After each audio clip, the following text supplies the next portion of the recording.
Hello প্রিয় viewers, আসসালামু আলাইকুম। আবারও চলে আসলাম ওকুফির আরেকটি ভিডিও নিয়ে। এই যে দেখেন, আজকে চলে যাচ্ছি ওকুফির খাবার নিয়ে খুবারে। এই যে দেখেন, সুন্দর করে কিন্তু সকল খাবার কিন্তু আমি প্যাকিং করে নিচ্ছি।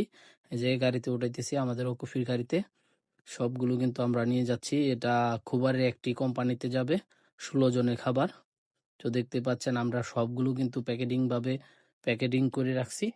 তো এখন আমি একে একে সবগুলো সাজিয়ে নিচ্ছি আমাদের গাড়িতে। আসলে এগুলো সবগুলো হচ্ছে গাড়ির ভিতরে রাখতেছি, কারণ এসি থাকবে গাড়িতে, খাবারগুলো নষ্ট হবে না। এর জন্য গাড়ির ভিতরে, এই যে বাহিরে আমাদের ওকুফির বাইরের দৃশ্যটা, তারপরে ভাবলাম একটু দেখে নিই কেমন লাগতেছে। ওয়াশরুমে গেলাম, ওই যে দেখে নিলাম। তারপর চলে আসলাম গাড়িতে। আমার সাথে কিন্তু আব্দুল্লাহ ছিল, আব্দুল্লাহকে আমরা ড্রপ করে দেই তার রুমে। তারপরে আছে আমাদের সাথে রদা ভাই। আমরা যাচ্ছি, দেখেন কত সুন্দর দাম্মামের রাস্তাটা।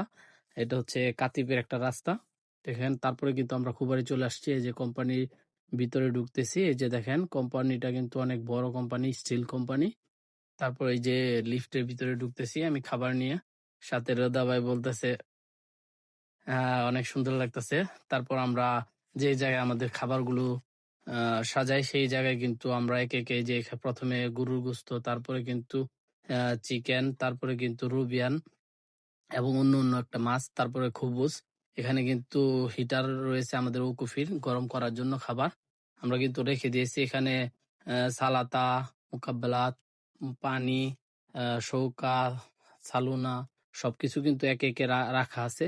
তারপরে এই পাশে রয়েছে পানি, যে দেখতে পাচ্ছেন। এরপরে রয়েছে কিন্তু ফোয়াকি, মানে ফল এবং সুইট আইটেম গুলো, এই যে এখানে সাজিয়ে রাখছি।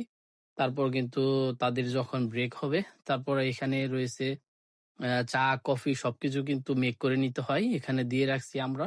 এই যে দেখেন, কত সুন্দরভাবে কিন্তু আমরা পরিবেশন করে আমরা চলে আসি। তারপর যখন তাদের আহ লাঞ্চের টাইম হয়, তারা লাঞ্চ করে, তারপর আমরা বের হয়ে গেলাম। তো আমাদের ভিডিওটি ভালো লাগলে ফলো দিয়ে সাথে থাকবেন।